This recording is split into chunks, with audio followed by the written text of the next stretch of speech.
Men who like to keep their morning routine simple will love these multi-for-him gummies, specially formulated with 12 key nutrients designed to support men's daily nutritional needs. Nature-made multi-for-him gummies help support muscle and bone health. It improves your immune health, and it increases your energy metabolism. With the quality you can trust, nature-made multi-for-him gummies have no artificial flavors, no synthetic dyes, no high fructose corn syrup, no artificial sweeteners, and is gluten-free. Pharmacists around the world have recommended Nature Made to be the #1 vitamin and supplement brand. So when you need something that's going to help you get you through the day, when you need something that's going to increase your energy to help you get you through that workout, to make you perform as an elite athlete at the top of your ability, try Nature Made multi-for-him gummies, because you don't want to stop. To the 12th round.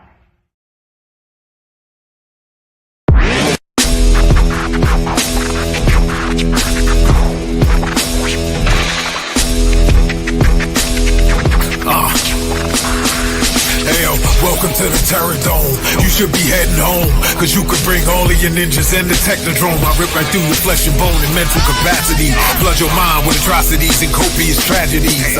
This dark Sabbath is a lesson in street. Behold the church of the ghetto, feel the words when I preach. Amen. Let the Lord say a prayer for they don't end up in front of someone banging their trigger. Living life like a war pig. Fuck the law, I'm getting mine. Let the others figure what the cost is. Purchasing the fortress on gorgeous acres enormous. Car park full of foreigners and women just waiting on us. We living the dream. Y'all living like hell is earthbound. We are not the same. You've been a lame since birth, pal. I don't feel sorry. I recommend they go dirt bound. Doggy dog world, and you've been looking like Chuck Brown.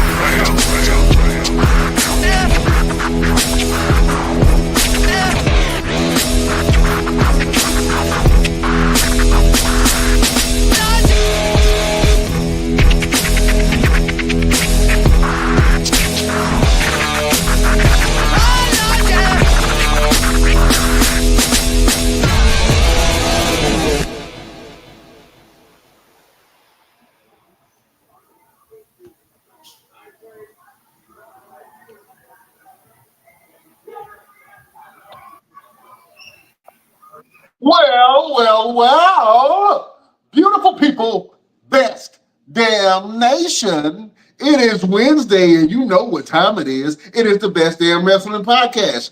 I am your humble host, Brian Renegade, and with me, I have an absolute maniac in the house. When you see this man in the dark alley, run. He will beat you up and throw your ass in the trash can. He is the green-eyed bandit. He fights people. Sometimes he bites people. He's your mama's favorite wrestler, and he can whoop your daddy ass, the one and only Roosevelt, the fighter. What's happening, my brother? What's going on, everybody? What up? Shout out to everybody out there in the YouTube world. Shout out to everybody that's on my TikTok right now. Shout out to everybody that's on the Instagram, that's listening to us on all platforms, Apple Music, Siri, Alexa, AM, FM, UPN, UHF, VHF, all of it, man. What's going on, Brian? All of that, man.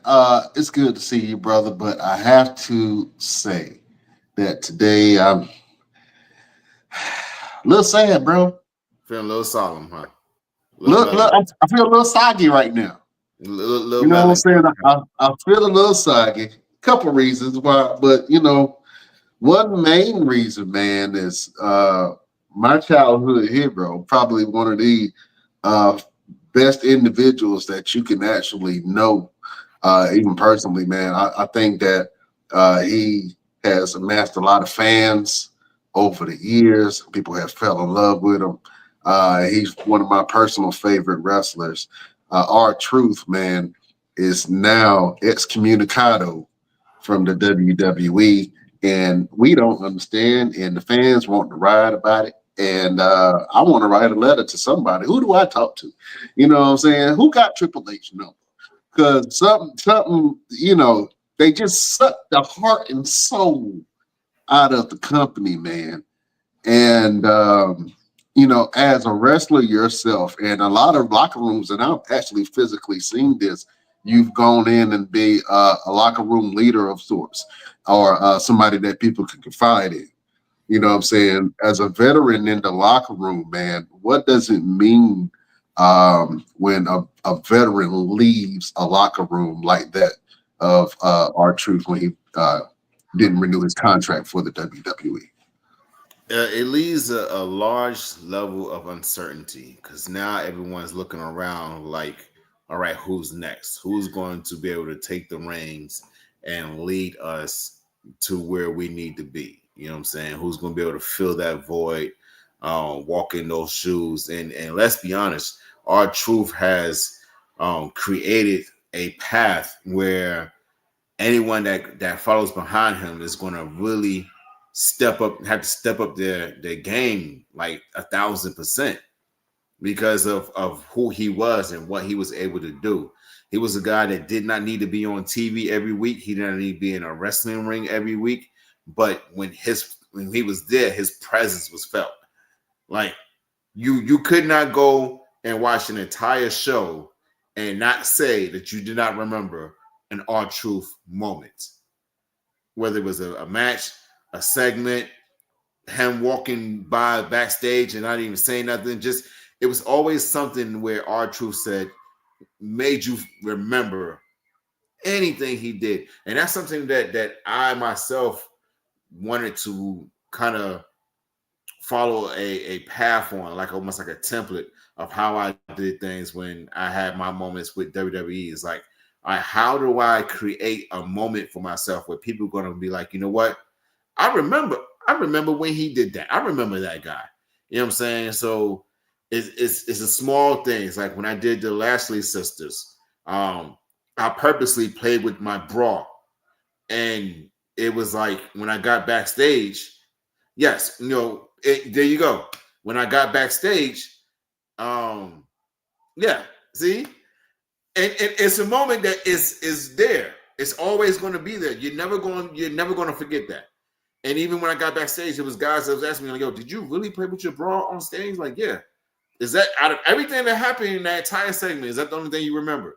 And it was like, yeah. And then I did my job. When I had the match with Veer Mahan, and the match was done, and he put me in a little chokehold, and I laid across the ropes the way I did. And everyone said, yo, out of everything in that entire match, I'm going to remember that sell. The way he sold that choke, the way he laid across it, like you never see anybody do anything like that.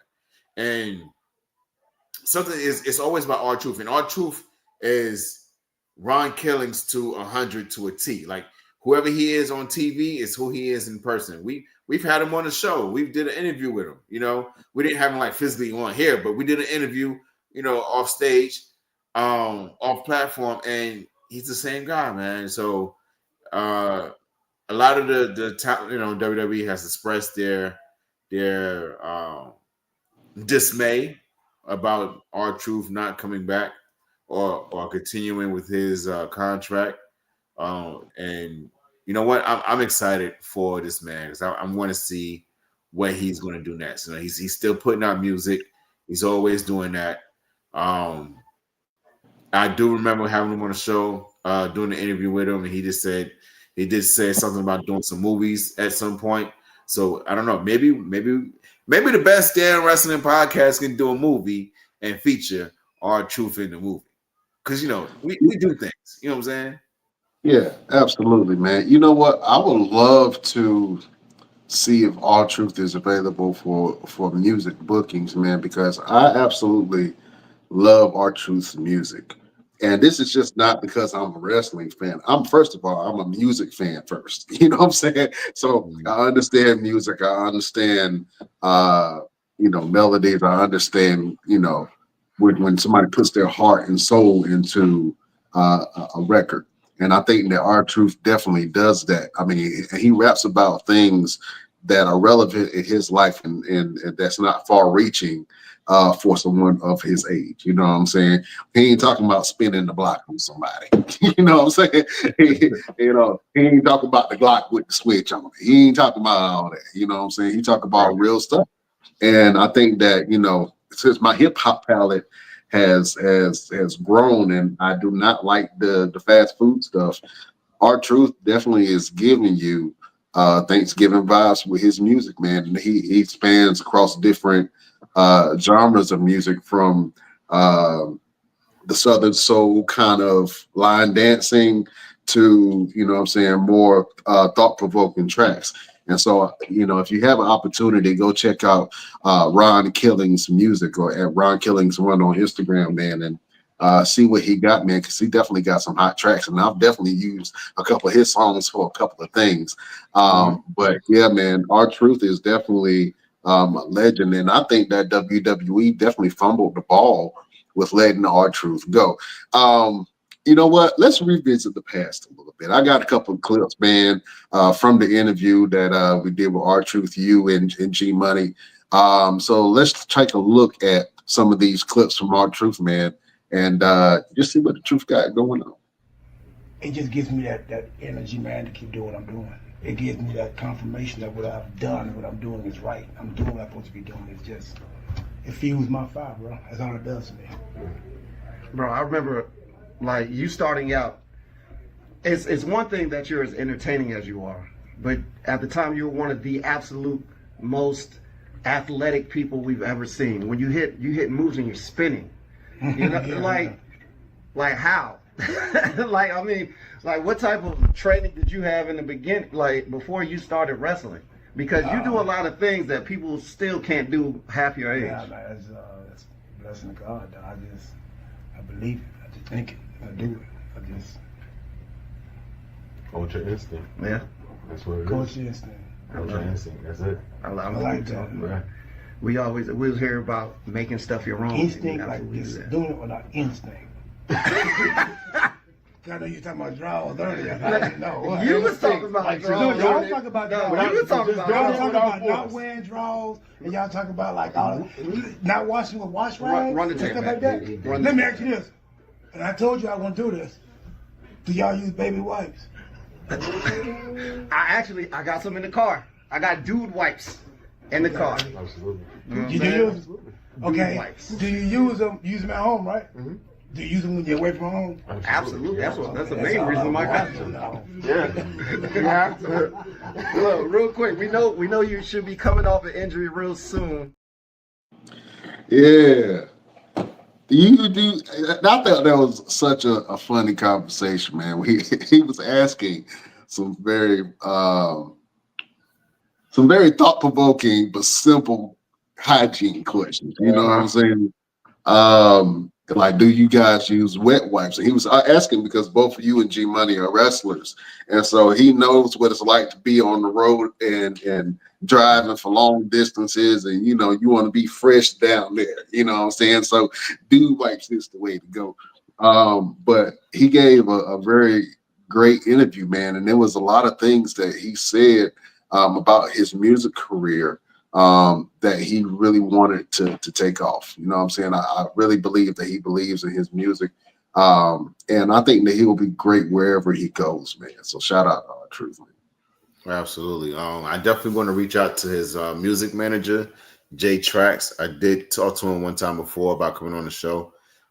This is a greater time than any to get Jay Trax, and we can talk to him, and let's see if we can get R-Truth on the show. So, ladies and gentlemen, make sure y'all tune in every week because we always got surprises coming up, man. Absolutely, man. Matter of fact, let's go back to that same interview real quick, man, if we can. About 3 minutes.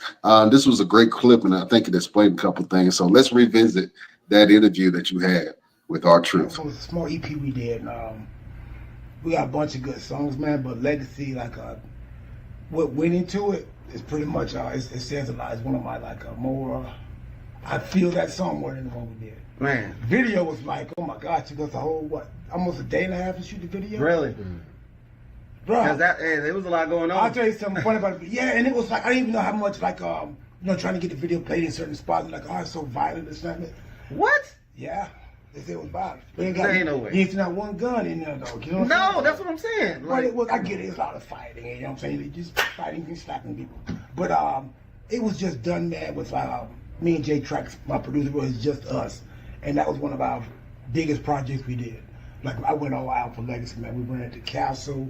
Yeah. We rented it was a place outside of Georgia that had the Western scene. Mm-hmm. They had a whole Western town that would just make a lot of people come shoot movies there and everything. Oh, wow. Yeah, so our videographer found it. We went there, man. I got thrown off a horse. The horse didn't like me. Yeah, but it's a lot that went on in that video shoot. The chainmail I had on, dog, legit real. Oh, was it? Bro, that was like 60, 70 pounds, man. Bro, we had to shoot, and I was getting mad. And like, me and Jay Trax, like, almost like we was like big brother, little brother, like he said, bro, what's your idea? I'm like, yeah, but you didn't tell me it wasn't a good idea. You know what I'm saying? So it was like, why you gonna let me do this? Yeah, bro, man, it was it's one of my more videos, man, that I just like. I'm passionate about Legacy. So for you to like that, that's dope. That one really stood out the most, and like you said, it's on my playlist. Like when my man Daniel was like, R-Truth Legacy, yeah. So it's like a game out here, bro. And look, I hear you got new music out, man. Tell us about that, bro. Or coming out, excuse me. Since the injury, man, just coming back off a quad surgery, had 3 surgeries. 2 of my quad tendon that got infected, blah blah blah. Went to wound, man. So like 3 surgeries out, 2 PICC lines. We found time, we made time within time to like record and do a whole new album. And bro, we did it by being in 2 different places. You know what I'm saying? Mm-hmm. That's just like that determination that like we're gonna get this done one way or the other. Tracks in Atlanta, Charlotte, man, we did with this thing we using called Muse, and he controlled my computer from his house. Right. Like, okay. Yeah. The remote joint. Remote joint. Yeah. Yeah. So, bro, and it had a delay because we didn't really perfect it good, but we perfected enough to like, okay, like, if you're charging something, you gotta hold right here. You ain't gonna move until you get a good charge in there. So we pretty much did that through the whole album. And got it done, dog. Okay. And we got some I'm talking about like some bangers that I'm not even gonna wait on because like we want to blow the door off when I come back. Mm-hmm. You know what I'm saying? Dang. Yeah, bangers. Yeah, man. Absolutely, man. R-Truth, wherever you go, my friend, I know that you are going to be good, man. Whether you continue your run in wrestling or whether you just focus on your music, I absolutely think he should focus on his music and an entertainment career, man, because I think he'll be great wherever he goes. But he's already getting some offers from what I'm reading. I think that TNA is definitely interested in bringing R-Truth. I think R-Truth will be a great fit there, especially with Santino Barella and his character and some of the more comedic characters that TNA has. So I think it's definitely a place for him there. I don't really see a place for him in AEW like that. No. I don't see that fit, you know what I'm saying? And I don't even know if he wants to continue to wrestle because, to be honest with you, how old is R-Truth? Truth is 54, maybe? Yeah, 55. 54. He is in phenomenal shape. Yeah. I can only hope and dream to look like that at his age, 54, 55 years old. You know what I'm saying? A lot of people that are R-Truth's age right now that are wrestlers, man, look beat up. Straight up. Like, so they walking with limps and they all gray and hairy and fat. And so R-Truth to be at the age that he is, he got some good genes, man. But he said, black don't crack. You know what I'm saying? But shout out to R-Truth, man. You know what I'm saying? But at 54, 55 years old, man, he is still absolutely a star. And we got a clip of him saying that the thing that blows his mind is people, freak out when he writes his name on the piece of paper. You know what I'm saying? And that's powerful to him. You know what I'm saying? So I think that R-Truth is an absolute treasure. I think that WWE definitely fumbled the ball with letting R-Truth go, and we want justice for truth. Matter of fact, the crowd on Monday Night Raw, let it be known that, they wanted R-Truth. All throughout the show, they were shouting R-Truth, R-Truth. You know what I'm saying? To the point that WWE... Not just Monday Night Raw. NXT did it. They did it on Evolve. Like this is something that's just going on around the world on all platforms. Like they're letting the people know we need our truth in WWE. Like there is no WWE without our truth. You know what I'm saying?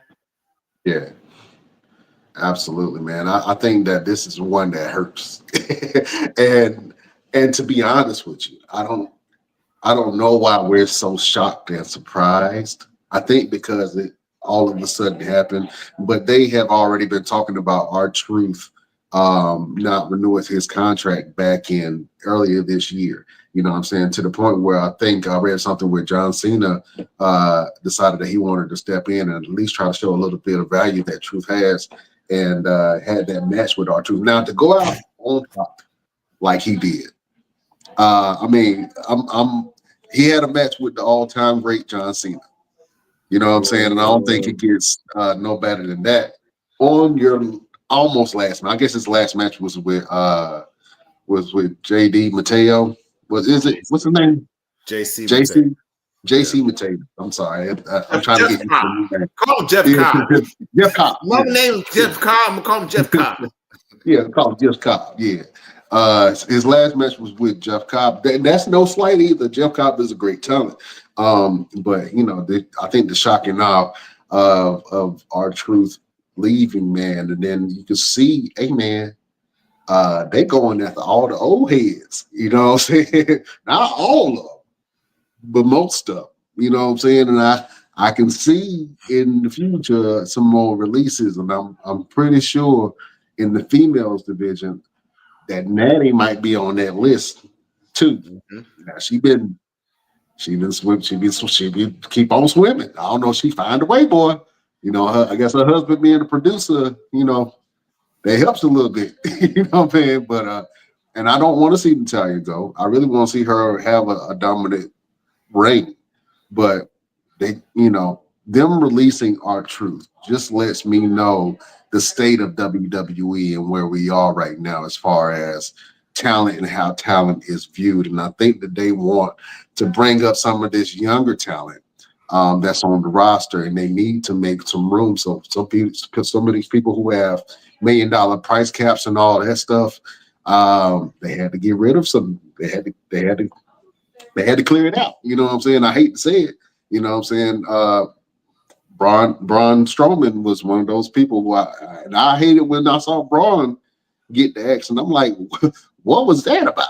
You know what I'm saying? They could have used Braun in a lot of different ways. I still don't know why they didn't put him with the Y6. And maybe he didn't want to be with them, but it just seemed like a great fit to be able to put them in a group that Bray Wyatt started.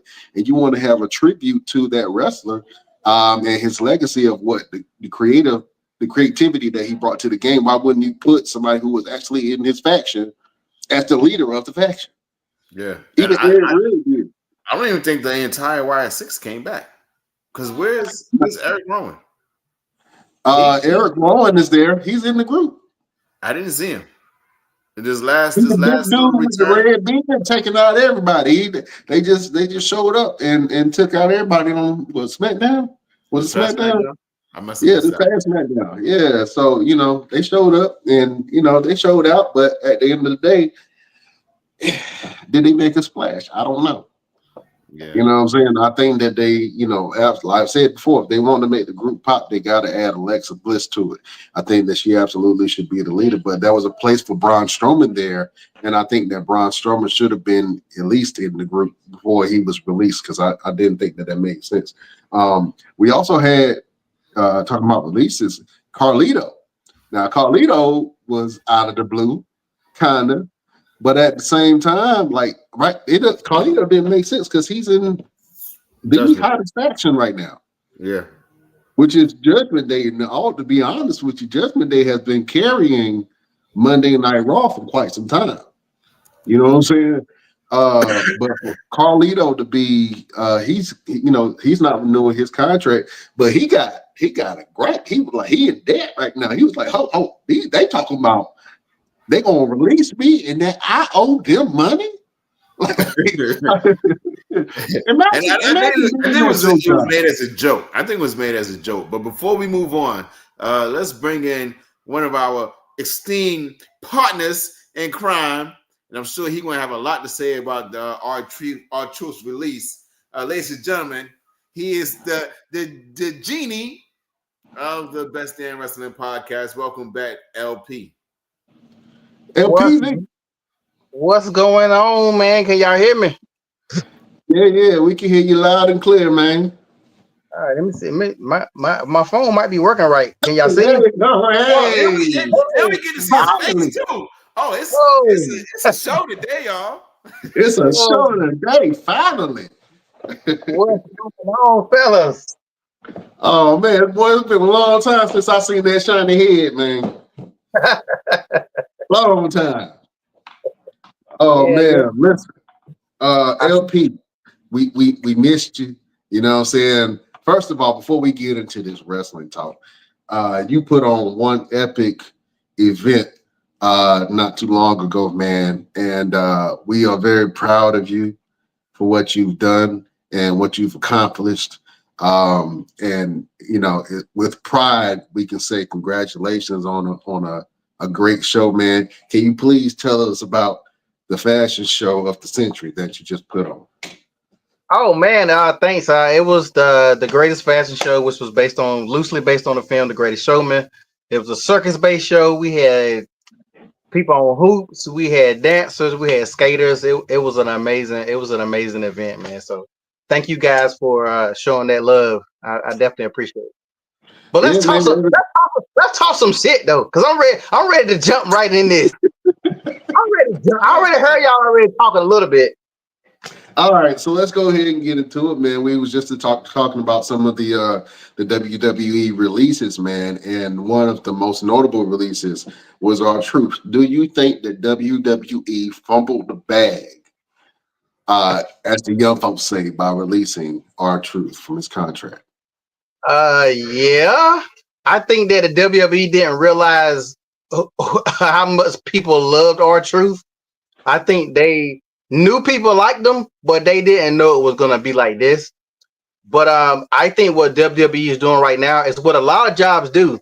I don't know how long y'all been on y'all jobs, or if you've been there for a long time. A lot of times jobs will take the people that been there for a long time, they got all them benefits, they got all that blah blah stuff, and they'll send them out the door because it's cheaper to bring people in for less money and stuff like that. And that's all they doing.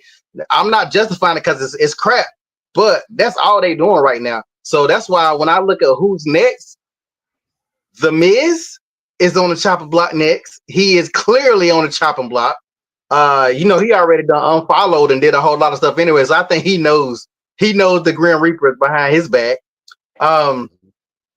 Anybody who's been there for a long time, like Randy Orton has been there a long time, but they're not about to mess with Randy. That's Triple H, boy. They're not about to mess with. I don't. Now that will be will be more shocking than R-Truth if they got rid of Randy. But I think people like The Miz, Braun Strowman had a big contract too, but they gave Braun Strowman like a legend deal or something like that. So I know they're gonna do something for R-Truth. Well, let me not say I know. I think they're gonna do something for R-Truth because I know Braun Strowman got some kind of deal, some kind of legend contract or something. I heard on the internet. I had actually made a post about who people think is next, and who I had possibilities next is The Miz, Chad Gable, Grayson Waller, your boy Austin Theory, Tozawa or Kazawa, whatever. Any of them boys like that was close to it. Like some of those people are gonna be next because I think they trimming the fat. I don't think they trimming it to bring in new stuff. Like I know you were saying that earlier. I just think they're trying to get rid of people that they feel like aren't doing anything, but they're making some bad decisions. Triple H is not going to beat none of the allegations about how black talent is treated. But I made a post on my TikTok earlier today. Well, I haven't even checked back to see how it's done. I don't know if anybody looked at it, but everybody's looking at Triple H. You know who nobody's looking at? Nick Khan? TKO. The Rock. Let me tell you why I am looking at The Rock. we gonna jump right up on here on some bullshit right here. So, Well, do you want to do a boy, quick? you want to? Hey, we can turn it up. All We right, can. all right. We gonna turn it up. We gonna turn it up. Damn it! Oh man, listen, beautiful people. It's been a while since we've done this, but I'm so excited for this. Prepare yourself for a little bit of tough talk. Oh my God! Oh my God! Oh my God! Oh my All right, before I get started, any sponsors, what I say is don't have nothing to do with nobody else. It is clearly what I am talking about at the time. Everybody talking about Triple H. Triple H never gonna beat the allegations. The racist allegations go back from Booker T to doing blackface during DX. He's never gonna miss it. But let me tell you something that people don't realize. The Rock, daddy was black. So The Rock is, whether you consider him half black, or some people say if you're half black, you're full black. Whether you consider half black or full black. So The Rock has came up in this business of wrestling that is very old time boy type shit. It's old. We get it. We black, we wrestle fans, we know how it is. So why is The Rock not making sure that the black talent is getting pushed more? He pushing his cousins. He damn sure ain't got no problem pushing his family. Well, I ain't gonna say everybody. He pushing certain family members because poor Jimmy might be damn next. Like he pushing his family, but he's not pushing. Look at Carmelo Hayes is not gonna be in Money in the Bank. Are you serious? At least back in the days, they used to use Shelton Benjamin for the ladder matches in the Money in the Bank to bring excitement because Shelton Benjamin would always make it exciting. But you're not gonna put Carmelo Hayes in there? Are you serious? Look at the other than Bianca, who's probably the only person who's really treated right, but she's not even treated right because the damn fans be booing the hell out of her for no damn reason. Like they for no reason. But to get back to The Rock, why is The Rock not making sure that the black talent aren't going through some of the things that I know he went through? I know he want to claim he's Samoan, but I bet you they don't call him a nigga a couple times behind his back. His daddy's black. So half black or full black, The Rock is not just Samoan. Everybody want to keep looking past his blackness and just say, he's Samoan. Matter of fact, I think we had spoken about this before. I have never seen footage of The Rock calling himself a black man. If you got it, please post it and share it. But I'm 47 years old and I've never seen The Rock call himself black. So maybe The Rock feel like, I ain't got to worry about them guys over there. But Triple H has power. But who has more power than Triple H? The Rock. The Rock has way more power, and he can do way more for those black wrestlers and get them pushed correctly or step in and do something. The Rock could have stepped in and said, give R-Truth what he wants. We not about to get rid of R-Truth. Probably outside of Booker T, one of the top 4 black stars we've had in WWE, when you really think about it. R-Truth is probably like right up there under Booker T, like giving opportunities and giving chances. And even with Booker T, they gave him the world belt, but they never gave him the main belt. Let's talk about it. They gave him that secondary belt, but he never got the good old boys belt. Let's talk about that shit. So everybody got to look at The Rock and Triple H, because The Rock really should be, for real, The Rock really should be doing something for his people that he don't claim, but he should be doing something for black people as well. And the injustices that's going on right now with how black people are pushing WWE, it's not going anywhere. It is very obvious, what's going on. And R-Truth getting fired is really, I think, a catalyst that's going to start a whole lot of dominoes falling. I might be wrong. WWE is already not looking that good right now in general. People really just not feeling the product whatsoever. But right now, what is everybody talking about? They talking about R-Truth. They ain't talking about nothing else. They talking about you guys fired R-Truth, the heart and soul. So fuck you, Rock, until you do right by your people. Golly. Okay, Well, that's a little bit of tough talk.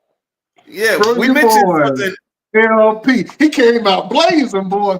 Blaze, he was doing that for a long time. He couldn't wait to get on the show and rip off. But you know what? We mentioned something earlier, and we mentioned the possibility of R-Truth going somewhere else like TNA or AEW.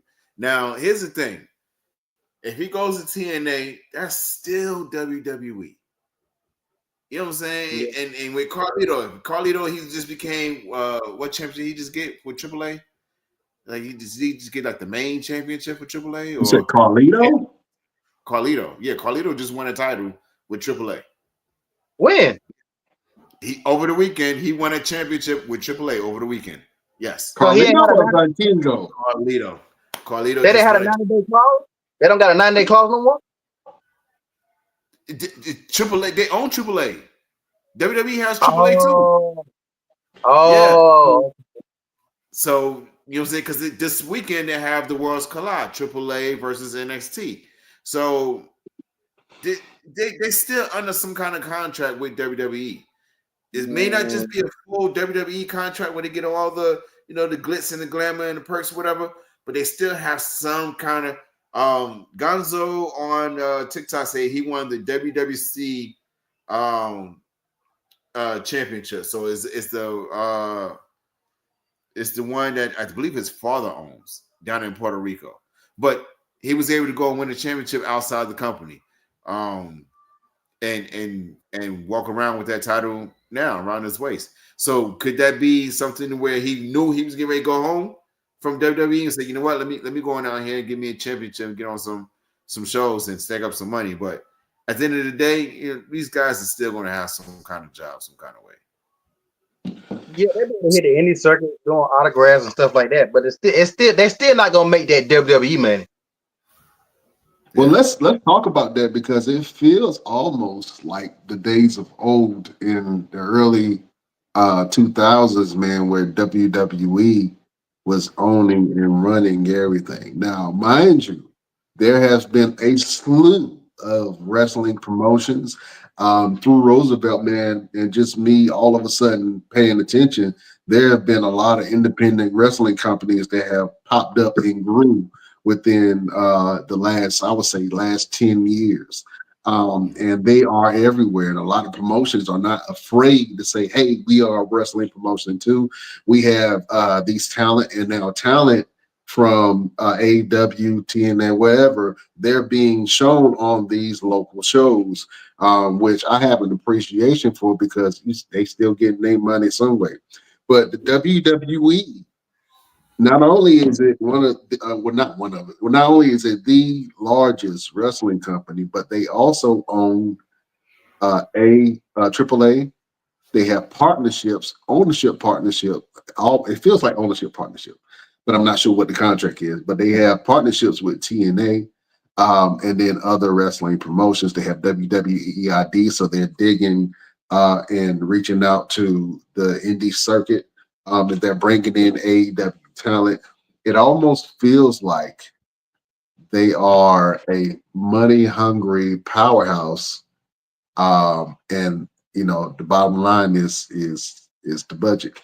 Do you think that WWE still has that heart and soul, or do you think they are more money focused? Because I've seen reports that since TKO has taken over WWE, they've had some extreme highs, but they are still bleeding in the pockets a little bit. So I guess that's why they went back to Vegas, so that they can have one of the large draws. And to be honest with you, ticket prices are insane. Yeah. Ticket price. When I look at the ticket price, I don't even want to go. And I got the money. I'm just like, do I really want to pay $200-300 to sit in the upper? So you gotta watch TV. You can watch it at the house. Really want to say that? I got to watch the whole time. If I got to watch the time trial the whole time, I might as well stay at home. You know what I'm saying? And you and I just went to Vegas for WrestleMania, and we did not even go to the Staples Center. We went right there to the Palms, right in our hotel. We didn't even go far. We went right downstairs to the watch party and enjoyed ourselves more at the watch party than we would have done at the arena because we were right there in front of the TV. We had several TVs available to us. We had WWE, TNA, and AEW stars around. You know, we got a chance to chop it up with a couple of them. So it's like, you know, but we had those perks. You know, it may not be available to a lot of people. We had those perks, but again, no one really wants to spend all that money when they can sit at home with a big screen TV and watch it at home. Exactly. And so I feel like it's going to go back to a pay-per-view type of thing because people are going to realize, you know, I'm not spending $300-400 to sit way up in the seats where I can't even see the TV half the time, let alone see the ants running around in the ring.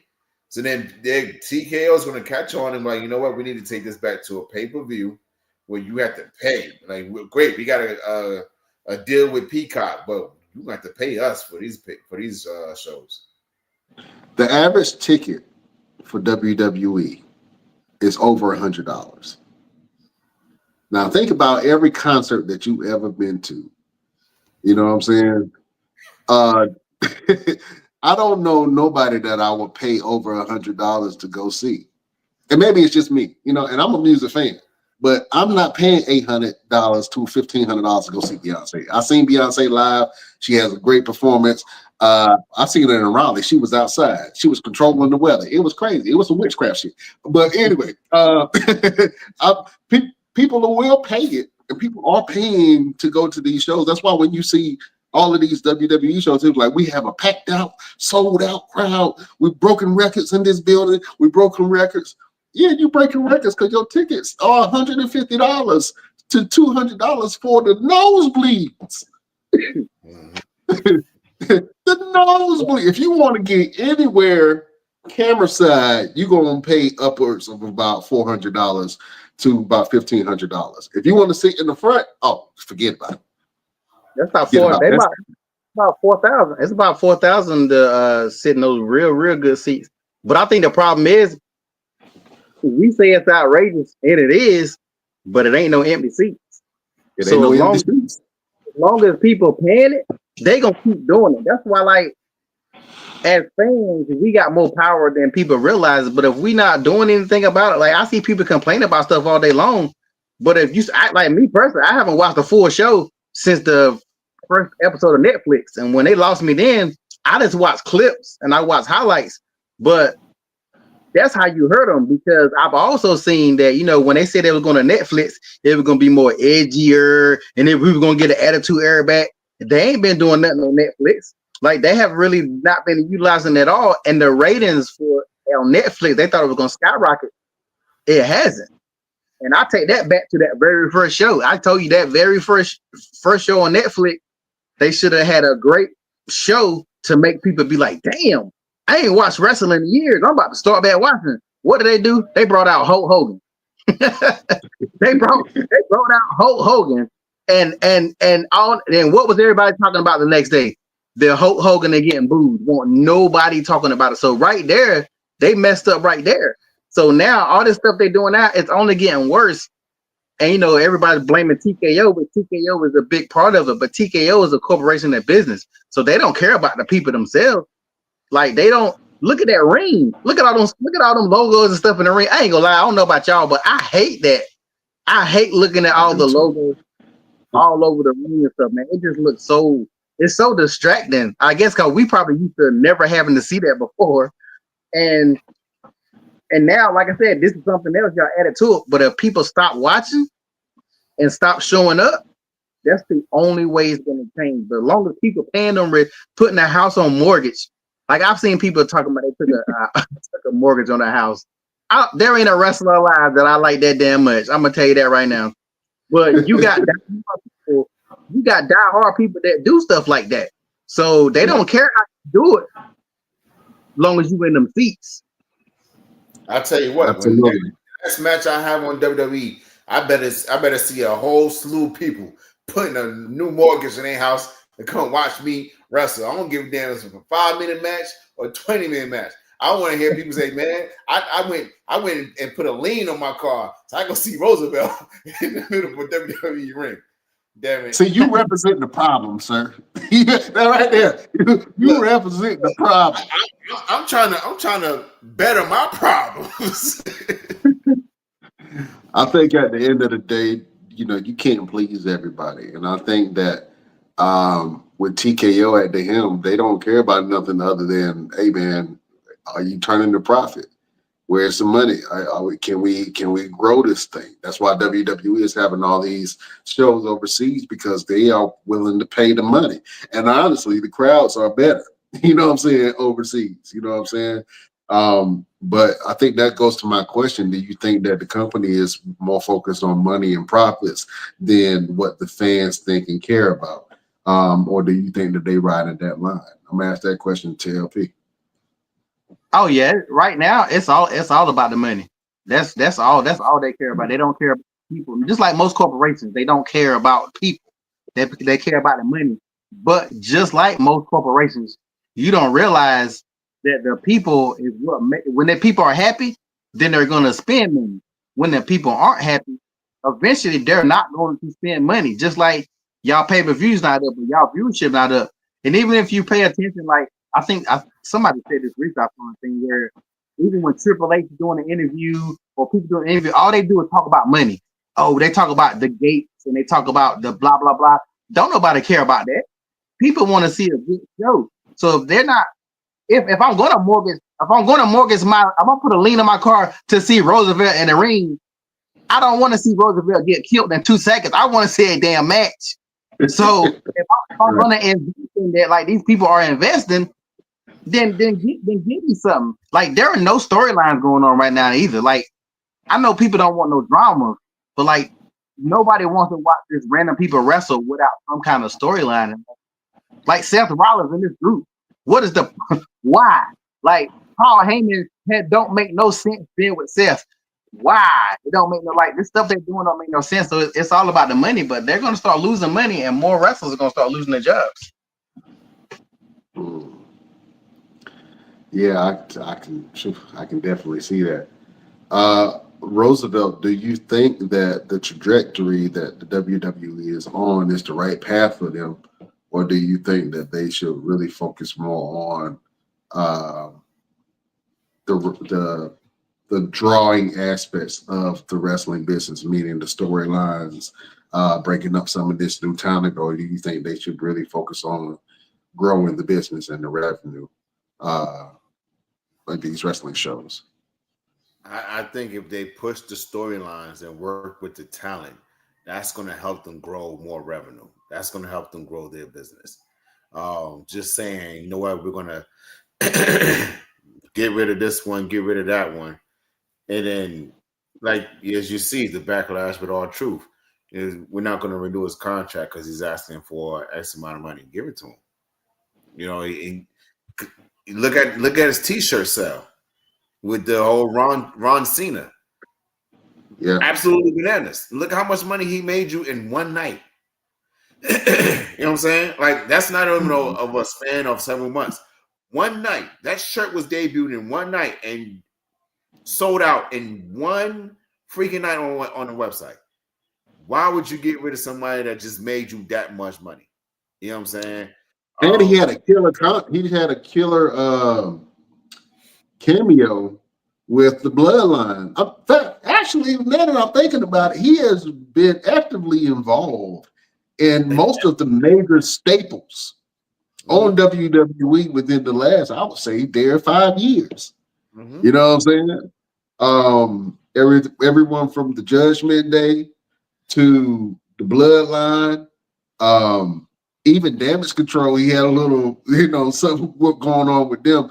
I think that they've always been able to find an area for R-Truth to be in. You know what I'm saying? And even with Judgment Day, when R-Truth was doing the stint with Judgment Day, that was probably the most popular that the Judgment Day was at that time. And I think Damian Priest was champion, Rhea Ripley was champion, and R-Truth was in and out the group.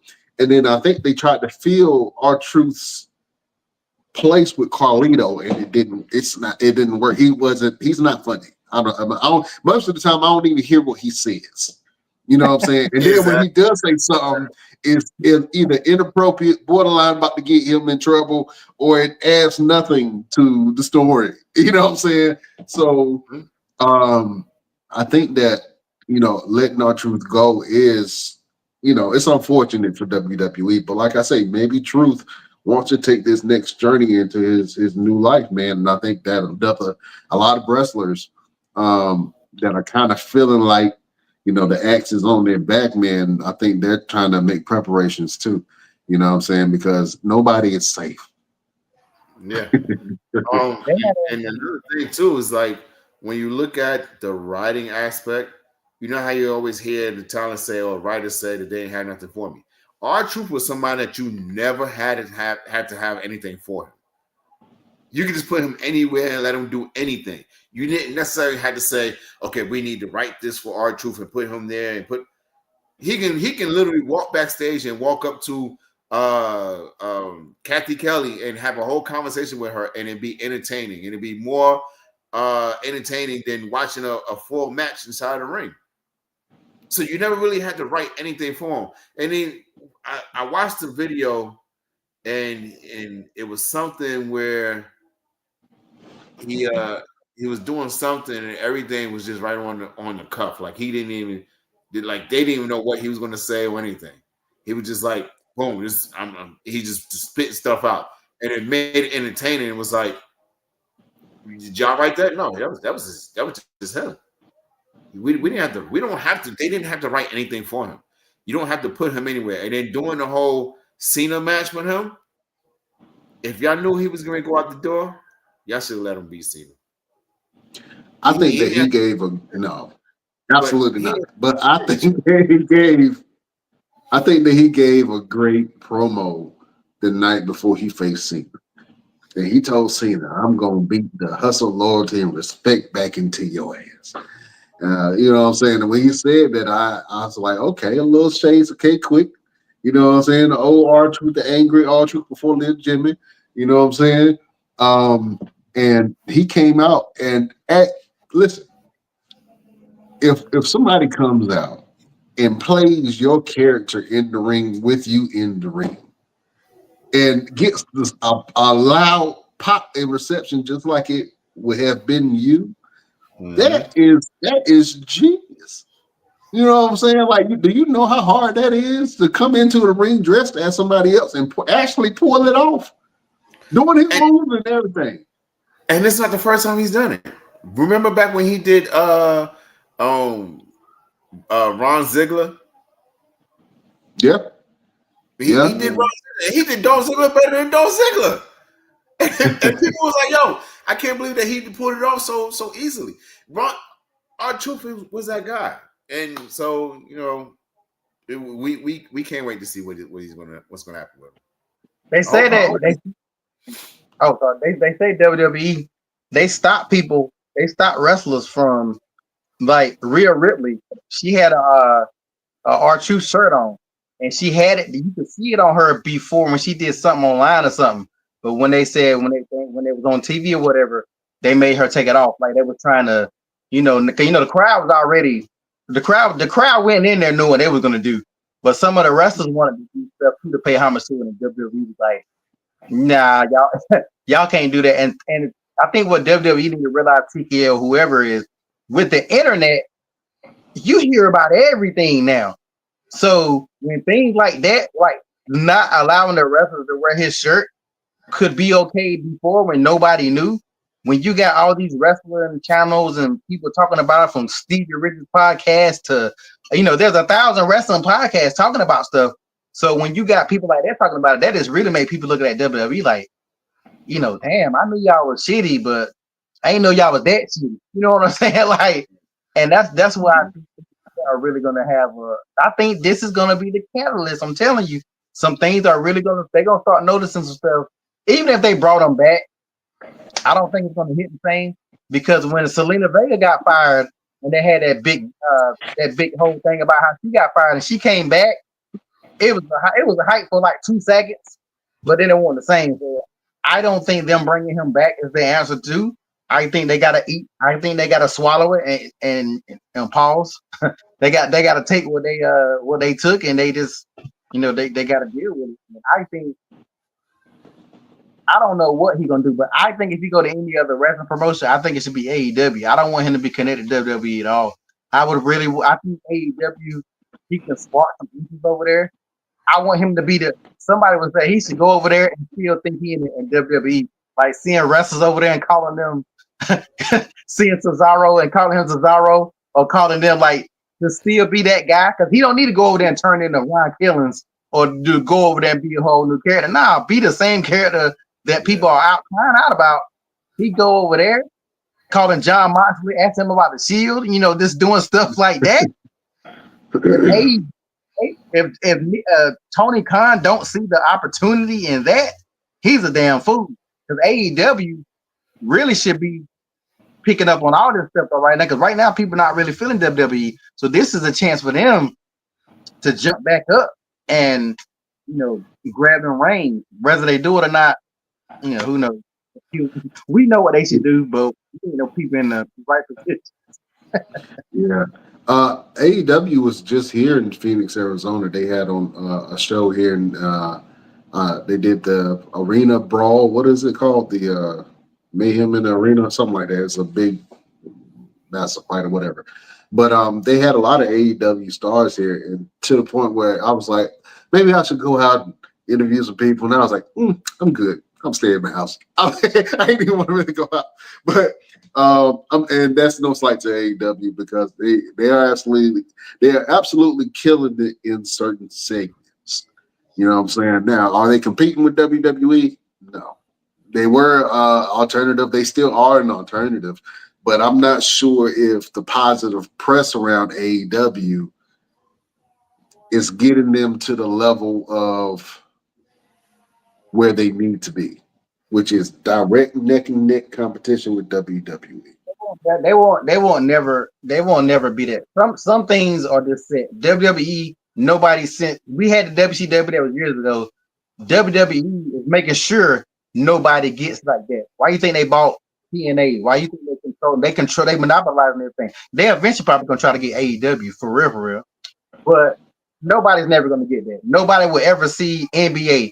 Nobody will ever see the NFL. Nobody will ever, like, in certain places a lot. So if TNA don't try to compete, but they don't need to compete because they never can compete. It is what it is. Just work your lane.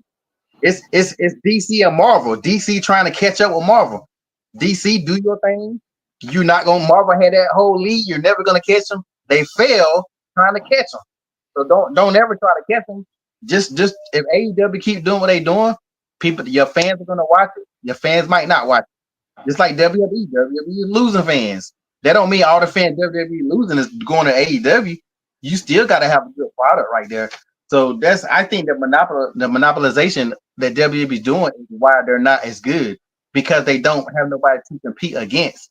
That's why and that's why the Monday Night Wars, you got the best out of both, but you got mainly the best out of WWE, because they like, we got beat for 82 weeks straight. What is it, 84 weeks, 82 weeks? Whatever that. It seemed like forever. Yeah, it definitely was a long time ago, but like since then, WWE is like, either you gonna watch it or you ain't. What else you gonna do? It's like, look, I don't know how much y'all play video games. Look at 2K. Like when you want to play basketball, only game you can play is 2K. When we came up, we had Live, we had 2K, we had Double Dribble. When we had all these different options. NBA Jam. These kids now, not come to football. You got Madden. We had John Elway. We had all the other Techno Bowl, Blitz. Yeah. Once everything get monopolized, either you're gonna watch it or you ain't. And that's what they know, and that's why they don't give a shit. They don't give a damn about them ticket prices. They're not gonna drop them until people stop paying them. So people gotta stop being stupid. Until people stop being stupid and paying it. Like we won't. We got to that point. We said we ain't, but we just three people. We just three men that got brains. Them other damn people who live and breathe wrestling, like they wake up in the morning and go to sleep thinking wrestling. They might sell their wives to the pimp down the street. just so they can get some money to go to the next pay-per-view. So, and they know that, and they Triple H knows that. The Rock knows that. You think The Rock even said when he didn't. People blaming The Rock for WrestleMania not being great. It ain't The Rock fault because he wasn't there. The product wasn't that good at all. The show is WrestleMania is a 2-day event. How y'all gonna blame The Rock for the John Cena match? That was one match. What about all the rest of the shit? It's so easy to throw the blame at people, but the product itself is just not it. I think that WWE did the right thing, and especially with the Bloodline storyline, and they brought a lot of people that haven't watched wrestling in a while back to the product. I can honestly say that. I think that wrestling is still as hot as it's ever been. It is mainstream now. For a little bit, it was taboo. You know what I'm saying? It was taboo, and then it got popular, and then it got mainstream. And then they got super over with everything, and then it died down. And once it died down, it kind of slowly started creeping up. But now it's hot again because, like we said, most of the average ticket sales are between $1,000 to $1,000. You know what I'm saying? But sometimes you'll find a deal where you might get like a $60 or $80 ticket, but you're gonna be at the top of on the roof. You know what I'm saying? So, but people will still continue to go. I mean, wrestlers are stars. You know what I'm saying? And they are crossover stars they are walking, a walking marketing tool, right? And best wrestlers know how to market themselves as a business so that other businesses want to do business with them. That's how you become an effective celebrity wrestler. You know what I'm saying? Where people want to buy into your brand, and then you can start doing appearances and all that stuff. But right now, man, WWE is at the top of its game. I'm pretty sure they're going to change some things around. I know a lot of people were upset that WrestleMania moved from New Orleans to Vegas again, but that was a money move. TKO runs a lot of their promotions out there, especially UFC. Is Power Slap with? Yeah, I guess Power Slap too. Yeah. So a lot of the sports that is. Speaking of Power Slap, real quick, let's give a quick shout out to Dante Smiley. He was on the show.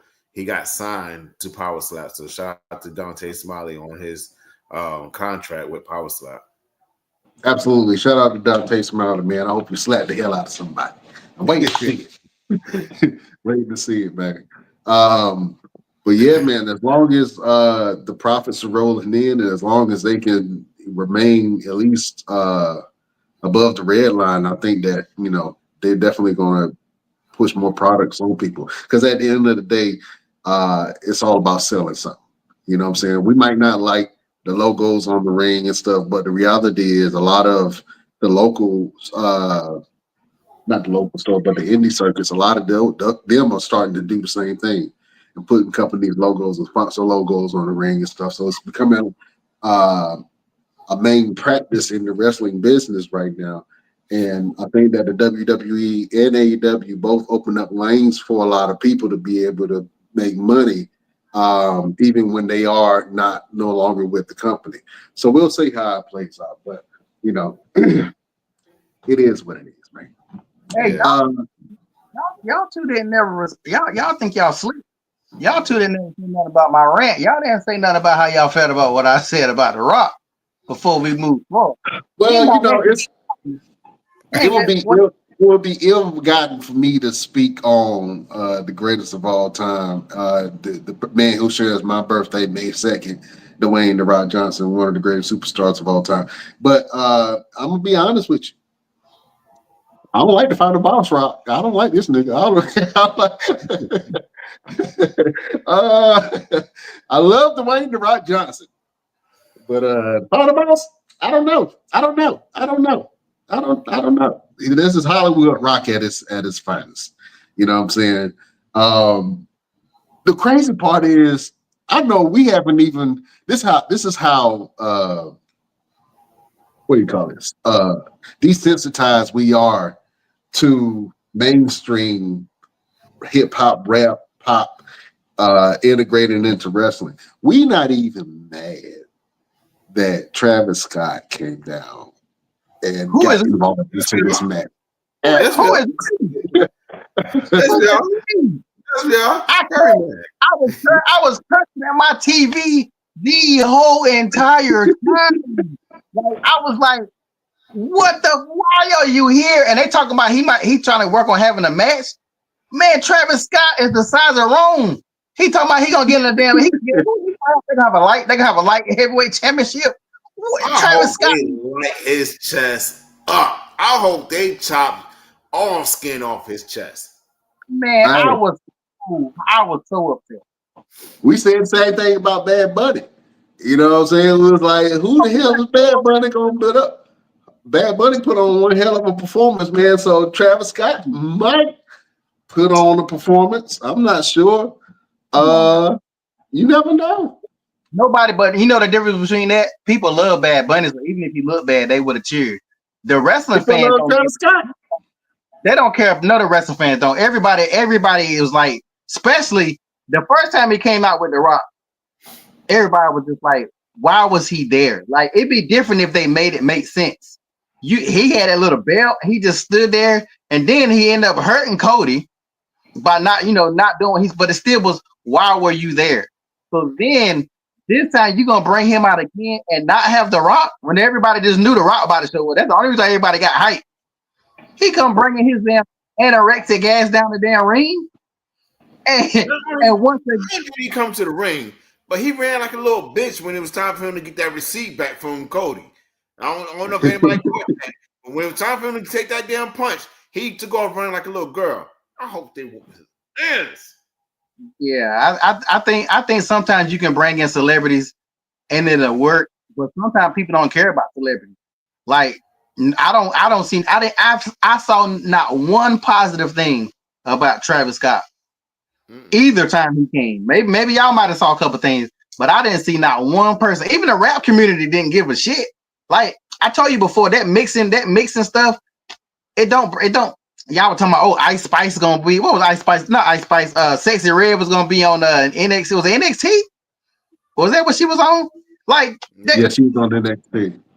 Don't nobody care about that shit like that unless you a legit fan and people can tell you a legit fan and you really doing something. And celebrities always, celebrities gonna be celebrities, but no, sir. I don't know about you, but me and Roosevelt was very upset about Travis. Well, to be honest with you, the hip hop community has always been wrestling fans, man. Even from the beginning of hip hop, we have always been wrestling fans. You know what I'm saying? And so now is cool again. So you starting to see 2 Chainz and Metro Boomin and Cardi B and all of these stars that are in the hip hop. For whatever reason, I don't know why, but she's going to be at SummerSlam this year. Cardi B, yeah. So she so she was supposed to be at SummerSlam. I think it was 2 years ago, but she was pregnant at the time. So for some reason, they just played her music, and she didn't show. So now she's showing, and I'm not sure what it's going to look like. Maybe it might be good. I don't know. We'll see. You know what I'm saying? But they used the hell out of Sexy Red. Sexy Red was on NXT a couple times. Then she came on main roster, and they hated her for some reason. That was not a good fit on her main roster. She fit more with NXT because the NXT people went crazy. They used her backstage segments and all that stuff. But like I was saying, man, rappers have always been intrigued with wrestling. And so now I think they're with their partnership with Netflix, they're definitely bringing all of these rappers and entertainers to the forefront. You know what I'm saying? That's why you're seeing all these entertainers come up. One more thing too I want to bring up. I don't know if you guys knew, but you know that during WrestleMania they had the Viking Raiders versus the New Day. Did you hear about why they had that match? They had that match because they was promoting something. Like so it was something because of Netflix. So the video game. Yeah, the video. That's always video game. But then they had a ladder match, which should have been on Mania on SmackDown with the Street Profits of them, and it blew the roof off the damn thing. So it's things like that. I think they had that one comedian from Netflix. He was backstage. I can't think his name, but he's horrible. But he was backstage. Like they trying to incorporate that stuff. But as a wrestling fans don't care about that stuff. Like wrestling fans don't give two shits. So y'all had the New Day and y'all threw them in that match for no reason when y'all should have had that ladder match because this is WrestleMania. Y'all should have had that ladder match. So it's things like that that's hurting the product. Like, and I get it, and they're gonna keep on doing it, I'm pretty sure. Shit, Megan might show up on one of these. If they promoting that, she might show up and start dancing for the Megan 2.0 movie coming out. Like, who knows what the hell what's gonna happen next? But I generally feel like none of those people move needles. I don't think Logan Paul, who is amazing in the ring, we all admit it. I don't think Logan Paul fans ran to watch wrestling outside of watching the clip that Logan Paul is in. I think the clips go viral, but like I don't think his fans are gonna run. Sexy Red fans did not tune in to NXT.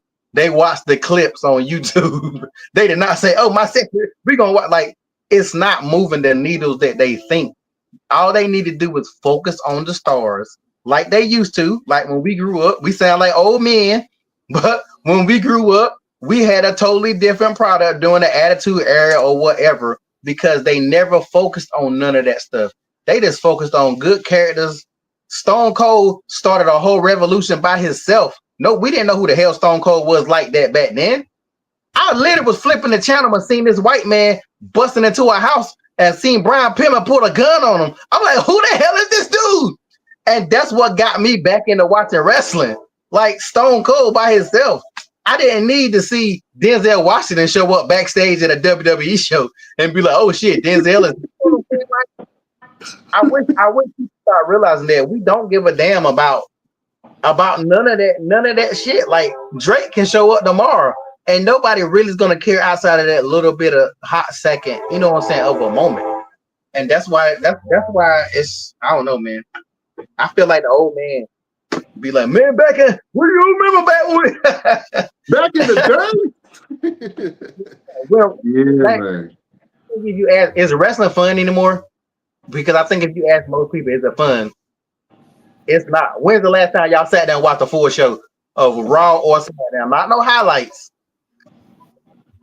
Well, I just watched Raw, but I have to be remiss. I did go to the bathroom a few times, eat a couple snacks. I fell asleep, woke up and saw the main event. You know what I'm saying? So, but before Monday, bro, I was just really catching it at the end or in the middle or whenever, and mainly because I try to spend more time with my family. But you're right. I mean, I have been tuning out lately. You know what I'm saying? I go back and look at clips and stuff if it's interesting, but I think they're trying to ramp up some storylines. I know they got the Judgment Day storyline going on right now, and then they have the Naomi storyline going on with Jade and Bianca, which that's interesting. I'm happy that they are pushing that and doing that. It's I don't know. They got to add more to it because it's getting stale. But at the same time, they are bringing in all of this new talent that's from NXT. They got the Evolve program that's going on where they bringing up new talent. They got AAA, which they're adding on new talent. So they got a lot of things going on. And maybe they do have to trim the fat, but they ain't had to fire our troops, and that's all I'm saying. But we're gonna see some more cuts coming up soon, man. And hopefully we don't see none of our favorites on that list. But some of the people that we saw up there on the last cuts, from Dakota Kai to Braun Strowman, man, was definitely some shocks to people. But R-Truth, man, some people you just leave there, you just don't mess with them, man. R-Truth is one of those guys. So now we don't have a comedic element on the show no more. They are silencing Tozawa. R-Truth is gone. They just got rid of Carlito. Dominic Damn. Mysterio is our only truth. He's our only hope right now. Damn. You're right. I didn't even think about that. They have gotten rid of the All the comedic acts. It's the New Day Damn. is angry all the time. There are no comedic acts on the show. Street Profits are being more serious. Street Profits being more serious. Montez They're ain't not- dropping no more jokes. None. And look, and one of the funniest things that always comes to my mind whenever I see the Viking Raiders is when Montez used to be like, she likes Ibar and not Eric. When he talking about how one of the women was in love with Ibar, nobody paid any attention to Eric. That was one of the funniest things, and that it runs through my mind every time I see them. I'm like, damn, they still don't like your ass, bro. They'd rather watch Ibar. They don't even got a color commentary and somebody doing commentary. I mean, I guess if you count Pat McAfee, but he ain't funny. Like they don't even. I think Corey Graves was a lot funnier than Pat McAfee. Like, yeah, y'all know I despise Pat McAfee, but like, yeah, you're right. They don't even have, even in commentary, they don't even have nobody to. That's crazy. Yeah, shout out to Wade Barrett, man. I like Wade Barrett, but Wade Barrett and the other guy, I don't even know his name. The other commentator, they're too serious. And with NXT, of course, NXT has Booker T. But you're right. I think that the comedy aspect, even the small comedy aspect, is always good during the show. You know what I'm saying? Because you want to have a range of emotions during the show. Because if you see in the show with everybody mad and angry, it's like you gonna feel some type of way after you finish watching the show. You know what I'm saying? You might be ready to bust some heads. You know what I'm saying? So they need that comedic element, and I think that R-Truth being there and Carlito being there and Santino Marino being around when he was around, and all Goldust when he was doing his thing. There's a lane for that. But who do we see stepping into that lane? And I don't see anybody being that entertaining. And all the entertaining people are being put in more serious roles, like the New Day and like the Street Profits. And so you're right. There's a void that's going to be there. Somebody going to feel it. They're going to feel it with somebody other than R-Truth. But, you know what I'm saying, is laughter dead in WWE? Look at Sammy. Huh? Sammy is so serious all the time. Other than him dancing and getting oozy, you know what I'm saying? Other than that, like it's like he's trying to figure out where he is in the world of the WWE right now, and he's not being funny, Sammy. The only thing that's funny right now is the Chad Gable great Americana, whatever the hell his name is. Is it funny though? That's the only thing that's funny. And you know what's crazy? Is the fact that this whole mask gimmick is getting over more than Chad Gable was. It is. Oh, Shorty G. Yeah. Chad Gable has definitely reinvented himself multiple times, man. And I think that the El Grande Americano character, I think it's a good character. I think it fits. I mean, it's perfect. The timing is perfect. And it kind of ushered in the AAA buying because it happened around the same time. So yeah, but he's still Chad Gable is not doing the comedic thing anymore. You know what I'm saying? So like he almost got killed a couple weeks ago. Like I said. Yeah, the dude he messed up that he won a power driver. Yeah. Penta? Penta. When Penta dropped him. Yeah, Penta about killed him not too long ago. I still think I'm surprised they letting the Mexican Destroyer go. I'm surprised they letting that move like live at all right now because it's so dangerous. Because he does it so quick and he's not always precise with it. You know what I'm saying? So it's so fast. Like I feel like somebody is going to get hurt. That move is not always on. It's not on him though. The move is on the person that's taking it. You have to backflip your body into it. So he's giving you the illusion that he's performing the maneuver, but it's actually you that's doing it. You know, the one that's taking it. Because once he jumps and he flips over, he's just doing a sunset flip. So naturally, if he doesn't hook onto you, if you don't hook onto him, he's just doing a sunset flip and going into a pin. You're actually flipping your body over, and you have to land correctly. So it's not even on him; it's on the individual that's taking the move. Yeah, but I don't trust everybody to take that bump. You know what I'm saying?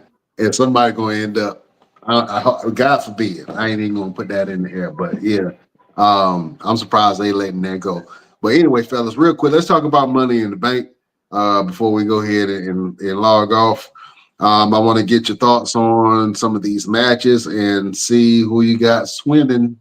Let's go to the Women's Intercontinental Championship with Laura Vicaria and Becky Lynch. Man, do you guys like this feud that's going on? Do you care at all? And who you got winning? Let me go LP. Yeah, thumbs down. I don't care about Becky Lynch at all. And I used to like Becky Lynch. I don't know what happened. I don't know when. At what point did I stop liking her? I think it was when she became big time Bex is when I kind of just stopped liking her. Yeah, I don't even know the other chick like that. Seem like to me they're trying to push the other girl too hard. Yeah, I don't care. Oh man, Roosevelt, what you think about this match between Laura Vicaria and Becky Lynch? I'm just ready for it to be over because the promos leading up to it not strong enough. You know what I'm saying? It's not giving us anything. It's just like, oh well, they got a mic and they're talking to each other. There's no real build up to it. So I think Becky's gonna win. Honestly, I think Becky's gonna win this, and it's the only title that she hasn't won in WWE so far. So. Yeah, I think you might be right. Yeah, she might be definitely taking that and giving some relevance. I don't know if the secondary belts have been getting over with the women. I know that Chelsea Green has definitely gotten over the United States title, but then they put it on Selena Vega, and I love Selena Vega. Don't get me wrong, and I'm happy that she got it, but she's not progressing the belt, and I don't think she's really that believable as a champion because she is so tiny. But I can't really say that because Alexa Bliss was champion for a long time, and she was devouring everyone. So, but Elite too. Bliss was a good wrestler. I think Selena Vega need to be in a Brian Payne match. She should have been back in the day. She not a good wrestler. I'm sorry. Let's keep it a buck. She's not a good.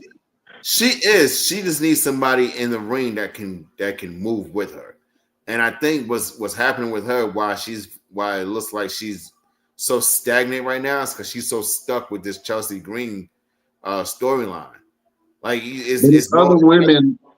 It's other women that's there on the roster. I don't understand why they keep going to trying to build a feud if it's not there. Those types of titles, you cipher through the roster until you find a good feuding partner. That's what makes sense to me because you're giving people opportunities. Make those belts fighting belts. I don't want to see the same people fight every week on the same. Zelina Vega got to fight a whole faction of Secret Hervis, whatever their name is. You know what I'm saying? Give some of these other people opportunities to shine, make it interesting. With this match for Laura Vicaria and Becky Lynch, I'm gonna go Becky Lynch. But I think that Zelina Vega will lose her belt soon enough. I don't know to who. We'll see. Let's go to the women's Money in the Bank match.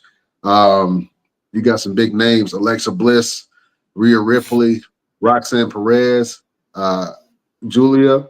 Is that how you pronounce it? Julia, Naomi, and Stephanie Bakir. Who you guys have winning the women's Money in the Bank match? Let me go Peasy. It really should be Naomi if you really want to look at everybody in that match. Either Naomi or Bliss, because everybody else, Naomi been in the game too long. They have not really done. They gave her a little bit of stuff, but I still need them to treat her better. She should have stayed in TNA. But I think if they give it to her, she can I think she can do better. She deserves a shot. So I say, Yeah, I think all of the women in this match have been champions in their respective right. You know what I'm saying? Um, Alexa Bliss, multiple time champion. Rhea Ripley, multiple time champion. Roxanne Perez, multiple time NXT Women's Champion. Julia, she had one of the belts in the NXT. I think it was North it was American. the North American Championship, Women's North American Championship. Naomi, two-time Women's Champion, and Stephanie, she just dropped the belt. You know what I'm saying? And so I think they're really going to push her. And she's a great star, especially with her ties to AAA. I think that she's going to be at the top of the card. For me, looking at this stacked,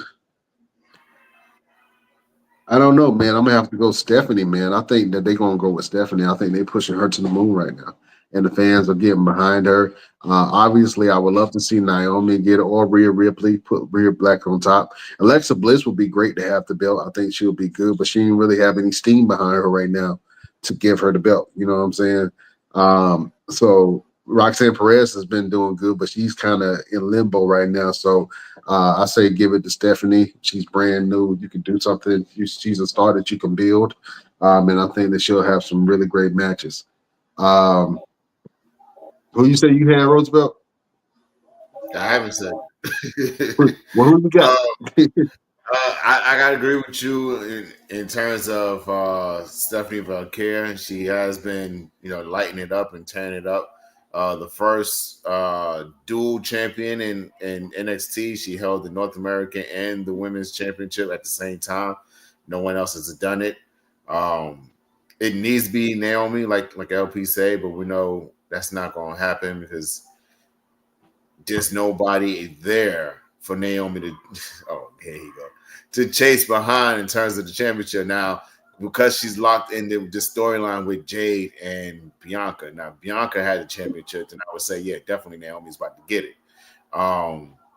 Roxanne Perez is too locked in with the Judgment Day, so that takes away from her. Now, if they do Roxanne Perez, that's gonna put a whole situation rip in the Judgment Day. So I can see that. Because Liv's not going to want her to win that championship. It's already stated claim of taking that title from Io Sky, which Liv is talking about doing herself. So, but at the end of the day, I got to go with Stephanie Valkyrie. You brought a good point, though. Giving it to Roxanne Perez would be months worth of storyline that they can build on. So maybe they might go that direction and pull that off. I can definitely see that happening because with Stephanie, you're going to definitely have to build her feud up and to build her star because not a lot of people know who she is really. Or they've seen her wrestle, but they're not fully behind her. So I think that Roxanne Perez makes the most sense storyline wise, where you can build multiple storylines off of her belt. So I can see that happening, but we shall see. Let's go to the men's Money in the Bank. Real quick, we got a comment on TikTok from Mayhem McQueen that believes that Naomi is going to win the Money in the Bank. People have been wrong before. People have been wrong before.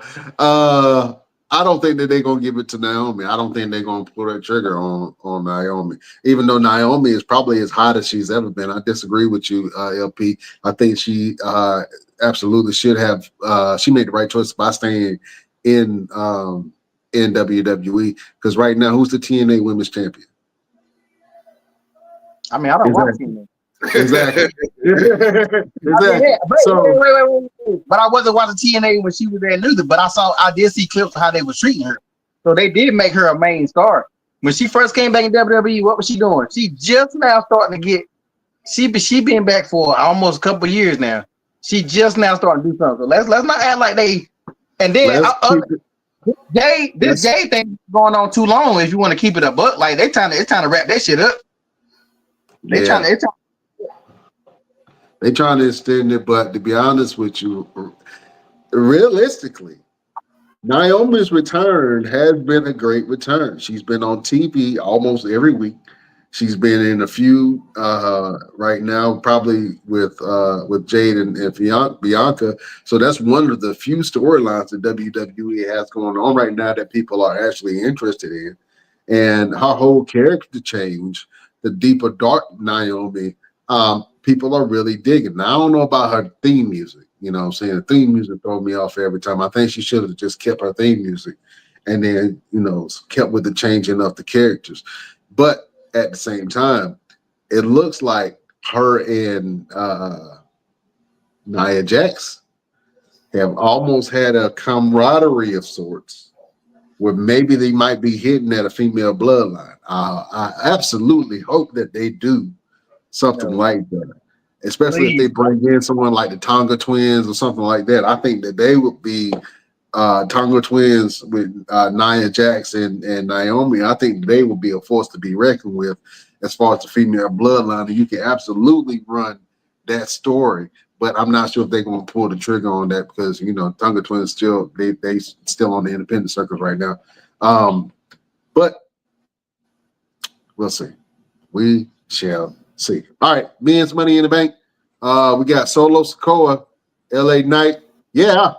Seth Rollins, Penta, Andrade, and El Grande Americano. Roosevelt, who you got? I don't really care about the match, honestly. I don't even care who wins because it's like, for what? That's a horrible lineup. That's a horrible lineup. Yeah, it's like, for what? I think it's a solid lineup of B stars. To do what? Seth Rollins is the only star in this match. I gotta go with Seth Rollins. People like Penta, people like LA Knight, people like Andrade. But all of these, when I'm looking at it, I only see one person, obviously, that's going to come out on top, and that's Seth Rollins out of this whole thing. I might have to say Penta, only because of the AAA merger. You really think they're going to give Penta the Money in the Bank and let him cash in and be the champion? When they was doing everything with those Japan tours, they let him win Royal Rumble. Okay. You gotta think about it. The way WWE moves, and with this whole thing with AAA, I see them giving it to Penta. If they put the main title on Penta, that will be huge. If they put the main title on Penta, that'll be like Rey Mysterio winning the WWE Championship. Yeah. Who's that? That's what that would be like. Does Jay got a match, Sam? Who? Jay Uso? Yeah, it's Logan Paul. So let's go ahead. So Roosevelt, who you got? Who you say you got? Penta? Yeah. LP, who you got? P? I ain't skip you. I was going to you. LP, who you got? I had to clarify that. No, Seth Rollins gonna win Money in the Bank. Logan Paul's gonna win the belt, and Seth Rollins gonna cash it in the same night.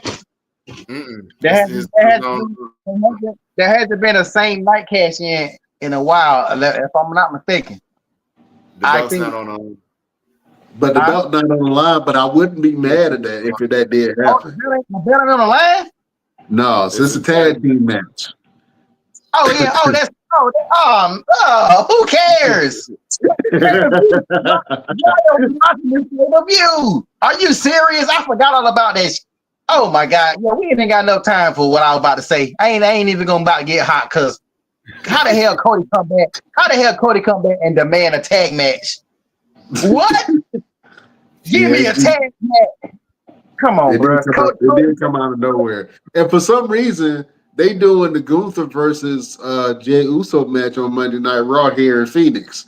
So, I mean, I think that rematch should have been for Money in the Bank. I don't know why they doing this, but whatever. Let's go ahead and get to it.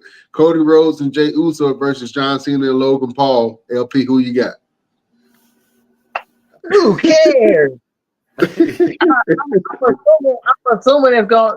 Didn't Logan Paul lose the last pay-per-view he was in? Yep. Yeah. And I think he lost the one before that. So I really am saying Logan Paul ain't gonna keep on losing. So I'm pretty sure the heels are gonna lose because somebody's gonna interfere or do something or whatever. But it just that's oh my god. That's Cody Rhodes. I'm so sick of Cody Rhodes. Cody Rhodes is he's the dumbest. Cody Rhodes is the damn dumbest. I know I said I was fucking done, but I'm gonna say it one more time before we get off this air. Cody Rhodes is the dumbest wrestler in the history of wrestling. You get your ass whooped and you come back and demand a tag match? Saturday Night Main Event, he literally came in and demanded a tag match. Who does that? Who does that? Embarrassed you in front of the world and took your belt. This ain't nothing but a filler. This is a filler episode in One Piece. this ain't nothing but a filler episode. But I'm giving it to the heel. Well, LP, I was going to maybe fly out to LA and go to Money in the Bank, but now you make me question that shit. I think I'm good. I think I'm going to stay home and watch it on TV. I was like, I might go out there and watch Money in the Bank live in LA. Nah, I think I'm, yeah. All right. Damn, this is a dumb pay-per-view. Oh man, Roosevelt, who you got in this match, man? I'm a channel my inner Santino Marella, and I'm gonna go with John Cena and Paula de Logan. Oh, John Cena. Okay. John Cena. Yeah, I don't see Cody and Jay winning this. I don't. I feel like John Cena and Logan Paul will cheat some type of way and pull it off. And shout out to Jay, man. Jay has been a phenomenal champion in a lot of different ways where he's pushing the needle in merchandise. The fans always reacting to his intros. He's getting a lot of love, man. But his feuds right now are not that great. And even though you have some good dancing partners, I mean, John Cena and Logan Paul and Cody, I mean, those are cool, but now is the time for Jay to start solidifying his championship. Is it his fault? Seth Rollins. It's not. Is it his fault? It's not Jay's fault. I'm not blaming Jay for nothing. But what I will say is he's gonna need some strong competitors. You know what I'm saying? Logan Paul. Huh? After Monday, it's going to happen with Seth Rollins. He's not losing to Gunther on Monday. Seth Rollins is going to get involved in some kind of way. Or Seth Rollins might. He might cash it in on Monday. Then, if Seth Rollins wins that damn Money in the Bank, he not gonna hold on to it that long. Like he gonna cash that. And then That's too predictable for Seth Rollins. I don't think he's gonna do it on Monday. No, I think he's gonna do it on Monday. You know why?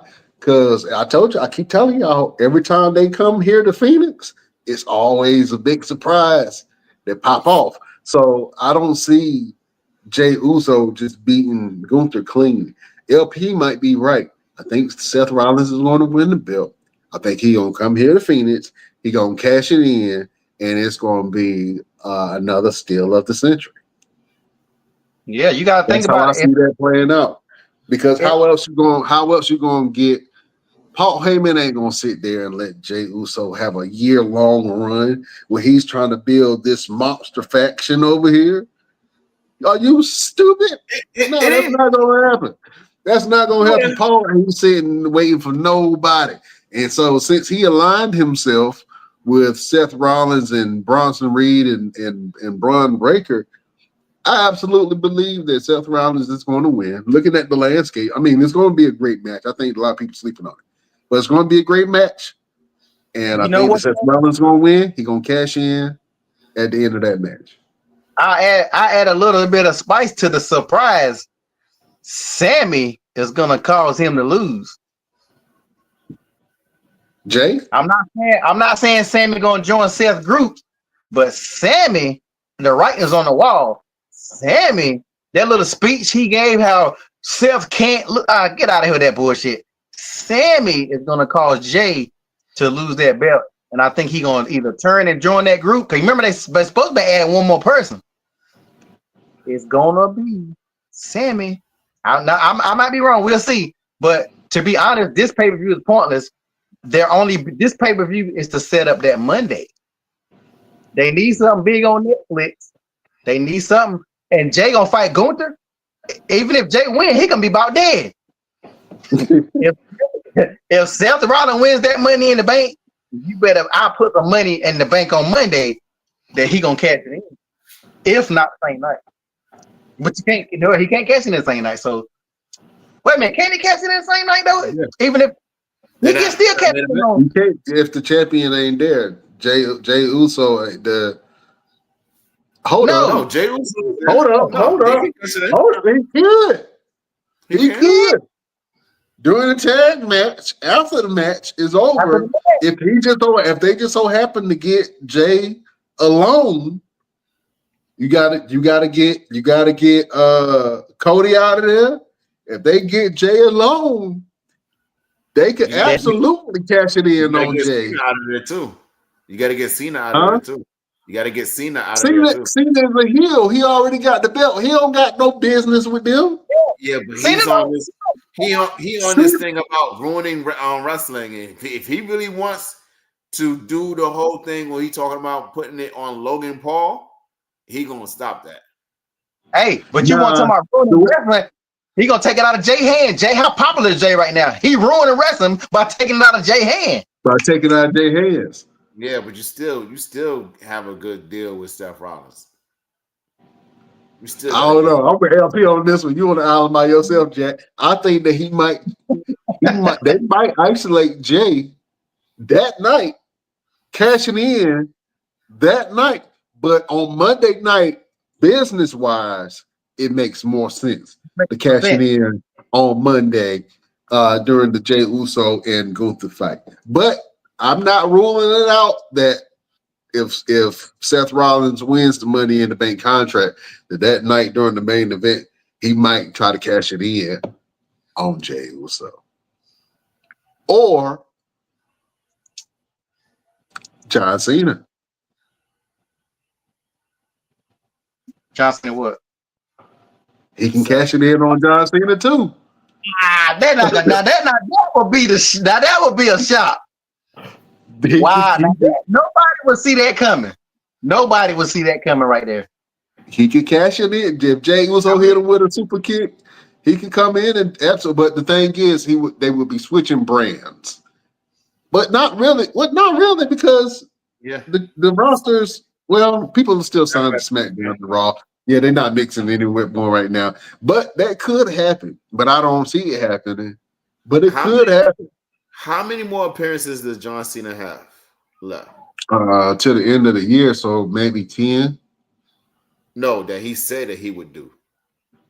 Well, he said he was on he said he was going to wrestle like 7 times or something. Didn't he give up a specific number or something? Yeah, he gave out a specific number, and I think he's down to like 6 or 5. I think he's down to 5. Well, think about this. SummerSlam is almost here. Right, you got what 2 months, a month and a half, 2 months away, SummerSlam, and then you got maybe like a handful, maybe 5 major appearances, major events. You know what I'm saying? SummerSlam, you got Survivor Series, and then you got the ones that's overseas. Yeah, so we'll see, man. We'll see. I think it's going to be a great Monday. I think that we're going to see a shocker on that Monday on Netflix.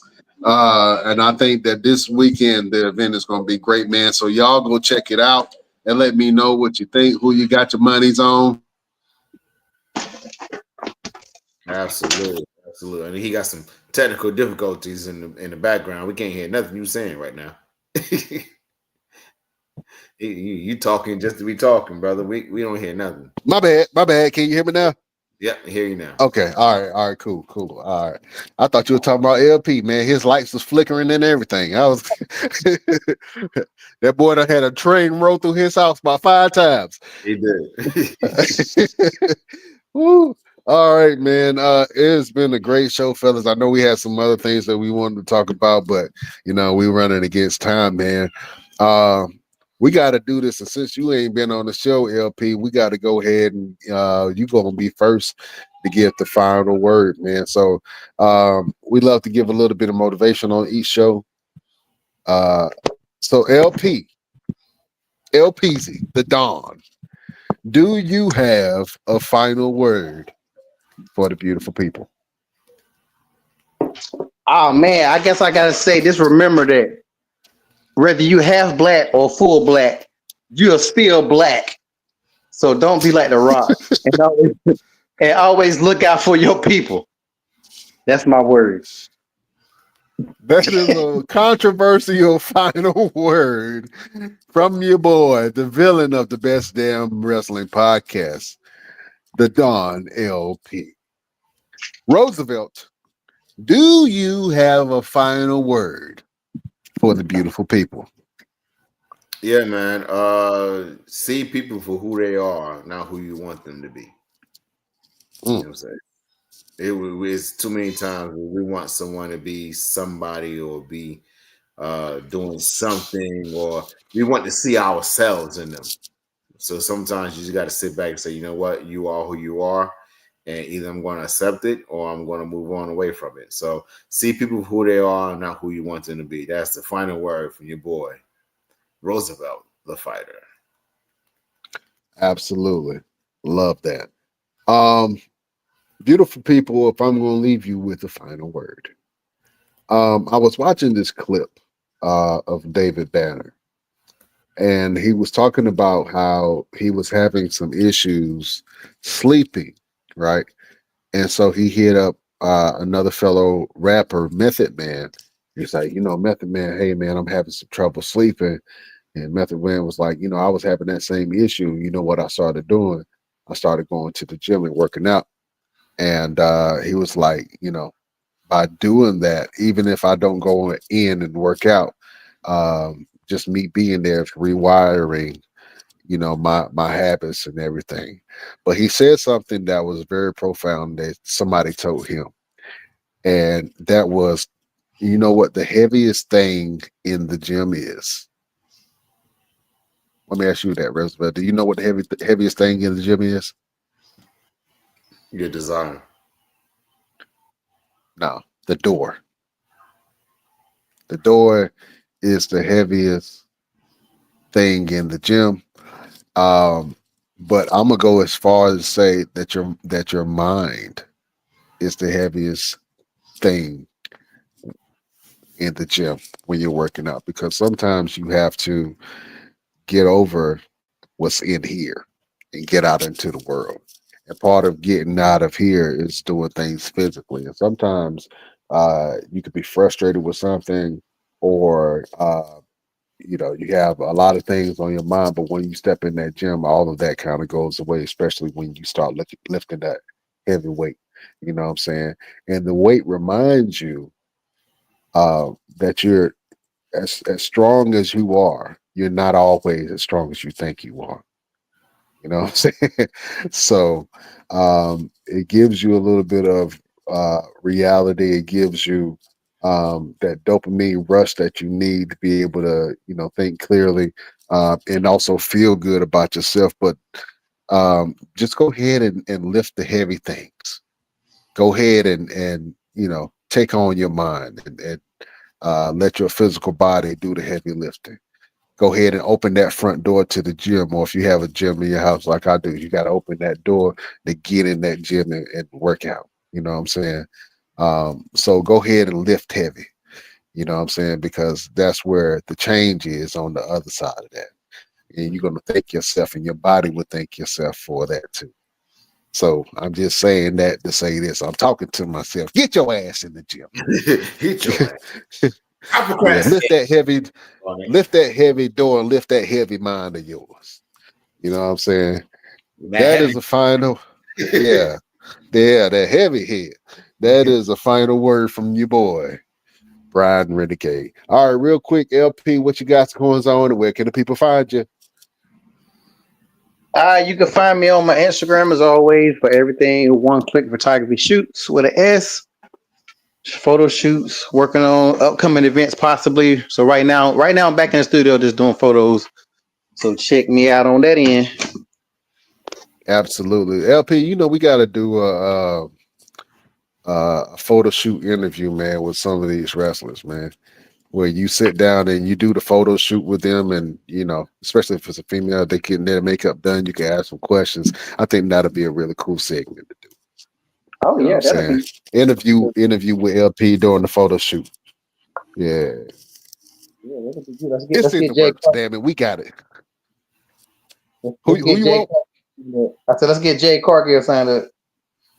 All right, yeah. So we cross that red tape, yeah, cheats, all yours. All yours.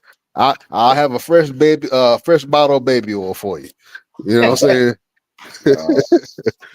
Oh man, Roosevelt, what you got going on, and where can the people find you? Yeah, this Saturday I'm in Ferguson, North Carolina, wrestling against former TNA superstar Caleb Conley.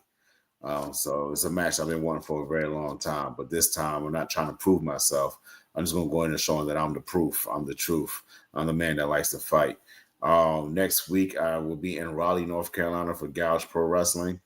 And then after that, I got my fireworks tent coming on. So you guys come see me at the Home Depot in Raleigh, North Carolina on Strickland Road, starting June 20th all the way to July 6th. We'll be out there selling the fireworks. So come buy everything. Everything got to go. So come and get it. Are you doing Absolutely. are you doing GalaxyCon this year, Roosevelt? We were supposed to do it from the movie, but we're not finished with the movie yet. So I don't know if we still are lined up to go on the panel to go and be there. But when is it? July 19th and 20th, I think, that weekend. I I think.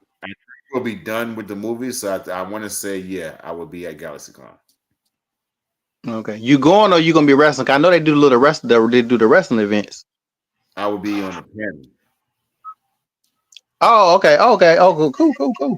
Yeah, I'm supposed to be on one of the panels for the movie that we're doing, Birds of Prey. We should be done by then, so we'll see. I'll keep everybody updated. Absolutely. And my name is Brian Renegade. You can follow me on all platforms at Brian Renegade. We was going to break some news, but I'm going to hold it. I'm going to hold it to next week. We have one of our guests on. But I'm super excited about this, and I can't wait to tell you guys about it. Just I'm going to just put a little bug in here. Last year, we put on a tournament called the Hyperdrive Tournament. It took us 3 weeks to do. We featured some of the hottest talent around the South, and especially in the North Carolina area, and they put on one hell of a tournament. It was something that I haven't seen, and a lot of these wrestlers never experienced that. And it was a great experience all the way around. And I know that me and Roosevelt and the guys we were talking about, like, you know, next year we got to do it big. Mm-hmm. And guess what? We doing it big. We doing it big. So I'm gonna tell y'all about it. We still working little tweaks out, but I'm gonna tell y'all about it, and it's gonna be amazing. Greensboro, North Carolina, August 17th. Mark your freaking calendars, because it's going down. Prepare yourself. We're going to war. We're going to war. Absolutely. Oh man. Real quick. LP. Uh-huh. I don't know why I said your name. I just felt like saying your name. Hold up. We next week. Are you gonna be here next week? I know you busy. I know you busy. But if we can still let me confirm, but I think I will be done around that time. All right, cool. Well, just let us know. Next week we got a big interview going on. One of the most talented individuals, Renee Michelle. You may have seen her on WWE TV. She was in some segments with the 24-hour championship with her husband. She is a fitness enthusiast, spokesmodel, all of that, wrestler, all of that. So we're going to see and talk to Renee Michelle next week. It's going to be great. You can follow her on Instagram at Lady RM. And June 11th, it is going down. So we're going to get to talk to Renee Michelle and pick her brain, see what she got going on. And it's going to be one hell of a interview. The week after that, we got your boy Joe Black.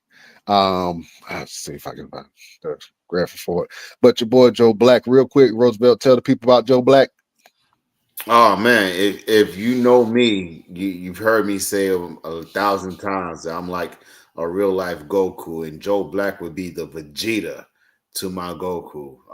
We've had opportunities against each other so many different times, so many different matches, and we felt like we were close to getting signed to Ring of Honor as a tag team once upon a time. So he's going to come on the show, man. He's going to tell you his story. This man is very unapologetic, and as he should be. He's an amazing dude, good brother. So you guys make sure that you stick around. Yeah, there go Joe Black right there. He's gonna come up and he's gonna talk about the Pantheon, his path to getting to where he's at right now, and what he has coming up in the future. So you guys make sure that you tune in every week, man, because we always have some dynamic interviews. I don't think we've had a bad interview unless it's like like as far as stories and people talking and answering questions. We've never had a bad interview. So you guys make sure you stick around every single week to the best damn wrestling podcast. Absolutely. Speaking of that, man, we had a great interview last week with Maverick Vo, the best damn wrestling champion.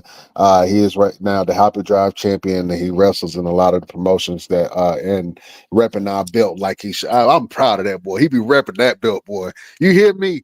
I don't know no other podcast that got an active championship belt that's going around the circus, the independent circus, like we do. Name one podcast. I don't know, not one. So, shout out to Maverick Vo, man. He has been definitely representing the Best Damn Wrestling podcast as the best damn champion, man. And he is such a great talent, man. So if you have the opportunity, go check out Maverick Vo. You can see his stuff on his Instagram at Maverick Vo. He's also talked about how he was almost a Power Ranger. Mm-hmm. You know what I'm saying? He talked about his upbringing in his household, his Asian household, and some of the expectations that he had on himself, and having multiple disciplines in martial arts and all of those things. So he gave a great interview. So whenever you have the opportunity, go back and check that out. All right. And real quick, I want to give a quick shout out to Scott Lawson. First time watching and loving it. He has a podcast himself called #Truth. Podcast. So you guys make sure you show him love like he's showing us love. Appreciate you, Scott. Absolutely, man. So everybody love the Best Damn Wrestling podcast, man. We all over the globe. I don't know if y'all know that or not. I thought y'all don't know if y'all thought we were just local. I don't know if y'all thought we were just in North Carolina. Hell, I don't even live in North Carolina, but we all over the globe right now. You know what I'm saying? We all over the globe. Watch us on YouTube, man. Our YouTube is going up right now. We have close to 100,000 views on YouTube. And I'm happy about that because it was a point when we ain't had none. So, you know what I'm saying? Shout out to that. And we are growing and progressing. Thank you for everybody that watches us. Shout out to the truckers. As always, you're the lifeblood of the country. Shout out to the veterans. We love y'all. And love, peace, and hair grease. Anything for the group from anybody's? Those that are on TikTok world, make sure you guys tune in on Monday. I'm going to be doing a self-defense class, instructional thing on Monday right here on TikTok. So you guys make sure you tune in. I will drop what time that's going to be. And those that's in the Best Damn Wrestling world, man, if you guys want to get some little tips to be able to keep you safe, you know what I'm saying? Make sure you tune in to my TikTok official _ Mr. Everything on TikTok. Absolutely. And if you want some photo shoots, you go to your boy LP. He will travel if you are paying. You know what I'm saying? One of the best talents and photographers and organizers in the country right now. So shout out to LP, and you go follow him on all his stuff. LP, can we have you help in the show? Oh yeah. We definitely gonna find a place for me. Yeah, I know you. Something. Yeah, I know you're a little rusty. Go ahead and end us, man, so we can get off. Oh shit. Bring your face Ladies, here, boy. hold on. Let me put my camera back on. I might be a little black. I ain't had no white earlier. That's why I had No, it. you good. All right, thank you guys for tuning in. Make sure you tune in every Wednesday at 7 o'clock for the best damn wrestling podcast. You heard him. We bid you adieu.